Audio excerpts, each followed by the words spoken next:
माझी सल्ला अशीच असेल की भेसळयुक्त गूळ खरेदी करू नये, पाठवू नये, चांगलं द्यावं. आपण जर घरात चांगली वस्तू खात असलो तर दुसऱ्यांना चांगली वस्तू का देऊ नये. गूळ शक्यतो हिवाळ्यातला चांगला, नोव्हेंबर, डिसेंबर, जानेवारी, फेब्रुवारीमध्ये गूळ घ्यावा. पूर्वी गूळ 12 महिने टिकायचे, पण आता उसाला घातलेली खतं आणि जमिनीचा पोत ह्याची क्वालिटी चांगली राहिलेली नाही आहे, त्यामुळे 12 महिने गूळ टिकत नाही आहे. एक्सपोर्टसाठी जो गूळ जातो त्याच्यावर पण मुद्दाम कोल्हापुरी जॅगरी असं ते मेन्शन केलेलं असलं तरच ते अमेरिकेमध्ये, लंडनमध्ये घेतात. नुसतं जॅगरी लिहिलं असलं आणि खरोखर ओरिजिनल गूळ असला तरी ते घेत नाहीत. कोल्हापुरी या शब्दाला फार मोठं वजन आहे. गुळ जसा गोड आणि कोल्हापुरी गडी तसा ओढ ही म्हण कोल्हापूरच्या रांगडीपणाची ओळख आहे. कोल्हापूरचा गुळाचा गोडवा फक्त कोल्हापुरातच नाही तर पूर्ण जगामध्ये ओळखला जातो. पण गेले बरेच दिवस झालं कोल्हापूरच्या गुळाला भेसळयुक्त भेसळयुक्तीचा ग्रहण लागले की काय असा चर्चा सुरू आहे. काही दिवसापूर्वी कोल्हापूरच्या गुळाचा गुजरातमध्ये भेसळयुक्त सांगण्यात आलं. त्यानंतर कोल्हापुरातील व्यापारपेठांमध्ये राजकारण तापलं, आरोप प्रत्यारोप सुरू झाले. पण आपण जो गूळ खातोय तो खरंच भेसळयुक्त आहे का? असा प्रश्न सर्वसामान्य नागरिकांना पडलेला आहे. कोल्हापूरच्या गुळाचा सण समारंभ असो किंवा सकाळचा चहा असो, कोल्हापूरचा गूळ जोपर्यंत यामध्ये नसतो तोपर्यंत आपला सण कुठला पूर्ण होत नाही. आपली सकाळचा गोडवा पूर्ण होत नाही. पण हा जो आपण गूळ खातो तो खरंच भेसळयुक्त का आहे का? असा प्रश्न आता सर्वसामान्य नागरिकांना पडलाय आणि याच प्रश्नांची उत्तरं जाणून घेण्यासाठी मी सध्या आले आहे कोल्हापुरातील शाहू मार्केट यार्ड येथे. आज आपण इथे जाणून घेणार आहोत ओरिजिनल गूळ कसा ओळखावा, भेसळयुक्त गूळ कसा ओळखावा आणि आपण जो गूळ खातोय त्याचे आरोग्याला नेमके फायदे काय आहेत हे आज आपण जाणून घेणार आहोत आजच्या आपल्या स्पेशल एपिसोडमध्ये.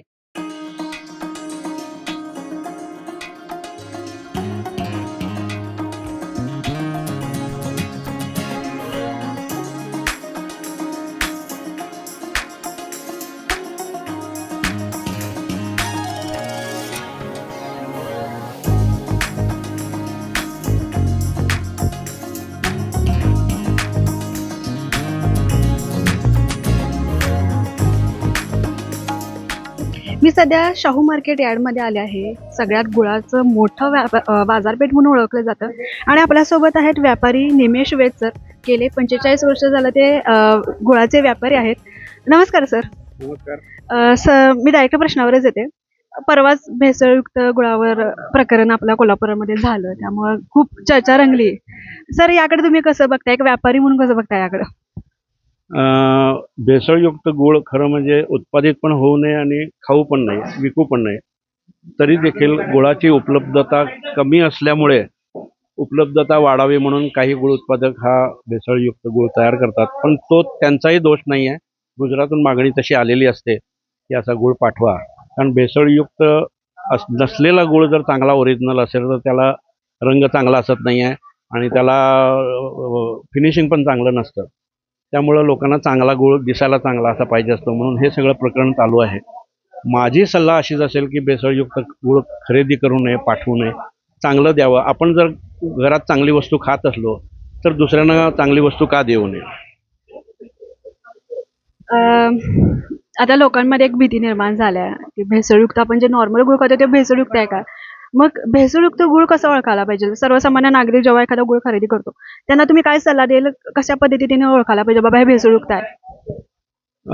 भेसळयुक्त गूळ जो असतो तो फिनिशिंगला चांगला असतो, खायला थोडा तुरट असतो. जर ओरिजिनल गूळ असेल तर त्याला फिनिशिंग चांगलं नसतं किंवा त्याला रंग चांगला नसतो. डार्क गडद रंगाचा, ब्राऊन किंवा काळपट रंगाचा गूळ हा ओरिजिनल गूळ असं समजला जातो. थोडासा पिवळसर किंवा केसरी असेल तर त्यामध्ये भेसळ आहे हे नक्की समजावं. चांगला ओरिजिनल गूळ जर तुम्ही पाण्यामध्ये टाकला तर तो लगेच विरघळतो, पण भेसळयुक्त असेल तर तो थोड्या थोड्या वेळानं विरघळतो. आणि भेसळयुक्त गुळाविषयी न बोललेलं चांगलं, कारण मी स्वतः त्याच्या विरुद्ध आहे. मी स्वतः पण भेसळयुक्त गूळ विकत नाही, घेत नाही, खात पण नाही आणि कोणाला खाऊ पण देत नाही. भेसळयुक्त गूळ कोणी वापरू नये आणि त्यासाठी लोकांनी पण थोडं अवेअरनेस करावं. चाखावा, घेताना पूर्वी चाखून घ्यावा. ओरिजिनल गूळ असेल तर तो पटकन तुटतो. भेसळयुक्त गूळ हा थोडा जास्त कठीण असतो, त्यामुळे त्याला तुटायला पण वेळ लागतो. आणखी एक मला प्रश्न विचारायचा आहे. तुम्ही म्हणला की प्रकरण परवा झालं त्याच्यानंतर व्यापारावर काय परिणाम झाला का? ग्राहकांची मागणी कमी झाली का? नाही, तसं काय झालेलं नाही आहे. सुरुवातीला आमच्यावर ज्यावेळी आक्षेप आले की तुम्ही रंग मिसळलेला गूळ पाठवताय, तो आम्ही घेणार नाही, म्हणून आम्ही इथं व्यापार बंद ठेवला होता. आम्हाला सपोर्ट देण्यासाठी शेतकऱ्यांनी 2-3 दिवस गुऱ्हाळ बंद ठेवून इथं आवक आणली नव्हती. पण गुजरातमध्ये कोल्हापूर शिवाय इतर बाजारपेठेतून रंग असलेला गुळ जातो आणि तो तिथं चालत होता.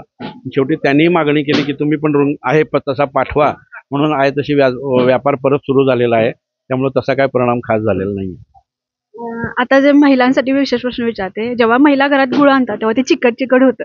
मग कशा पद्धतीने त्याची योग्य काळजी घ्यायला पाहिजे महिलांनी? गूळ शक्यतो हिवाळ्यातला चांगला, नोव्हेंबर, डिसेंबर, जानेवारी, फेब्रुवारीमध्ये गूळ घ्यावा आणि 3 दिवस उन्हामध्ये अर्धा तास, कवळ्या उन्हामध्ये अर्धा तास तो गूळ वाळवून ठेवावा तुकडे करून, आणि तो वाळल्यानंतर पॅकबंद डब्यामध्ये ठेवावा. तो गूळ 6 ते 7 महिने टिकतो. पूर्वी गूळ 12 महिने टिकायचे, पण आता उसाला घातलेली खतं आणि जमिनीचा पोत ह्याची क्वालिटी चांगली राहिलेली नाही आहे, त्यामुळे 12 महिने गूळ टिकत नाही आहे. तरी पण 2-3 दिवस कवळ्या उन्हात गूळ वाळवून तो जर साठवून ठेवला तर गूळ टिकतो आणि तसाच गूळ महिलांनी वापरावा.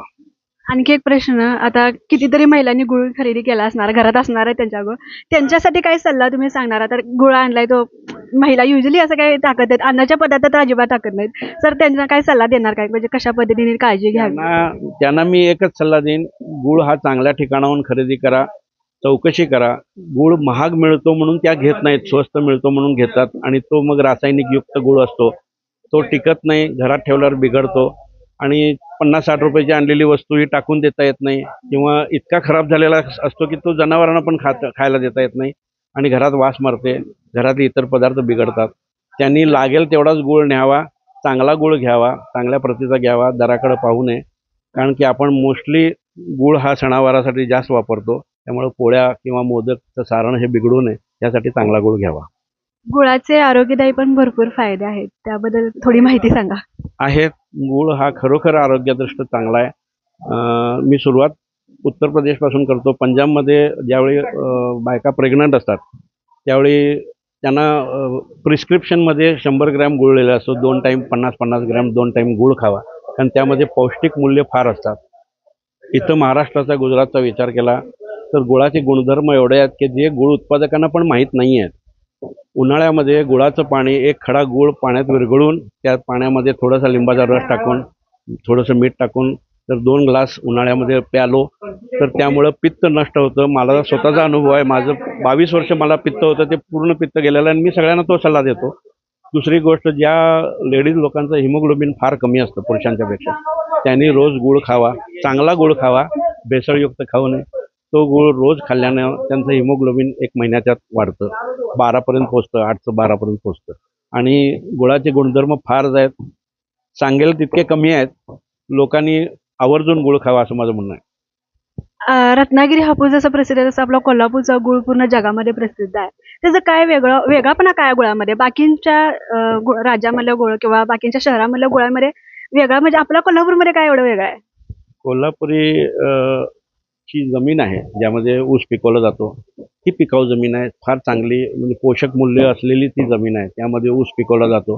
ऊसाच्या जाती भरपूर आहेत आणि त्या ऊसापासून तयार केलेला गूळ हा पौष्टिक तयार होतो. त्याचा रंग, चव ही फार चांगली आहे, एकदम पूर्वापारपासून आहे. गूळ उत्पादन हे जवळजवळ 150 ते 250 वर्षापासून कोल्हापुरात आहे. राजर्षी शाहू महाराज होते तेव्हापासूनच आहे. आमची पिढी पण 103 वर्ष, ज्यावेळी शाहूपुरीमध्ये मार्केट होतं गुळाचं, तेव्हापासून आहे. आणि आम्ही लोकांना तेच सांगतो की गुळाचे गुणधर्म चांगले आहेत. गूळ हा कोल्हापुरीच वापरावा. बाहेरचा गूळ ठीक आहे, कमी पडतं म्हणून बाहेरून घेतात, हा भाग वेगळा आहे. आणि त्यामुळं कोल्हापुरीची चव वेगळी तयार झाली. एक्सपोर्टसाठी जो गूळ जातो त्याच्यावर पण मुद्दाम कोल्हापुरी जॅगरी असं ते मेन्शन केलेलं असलं तरच ते अमेरिकेमध्ये, लंडनमध्ये घेतात.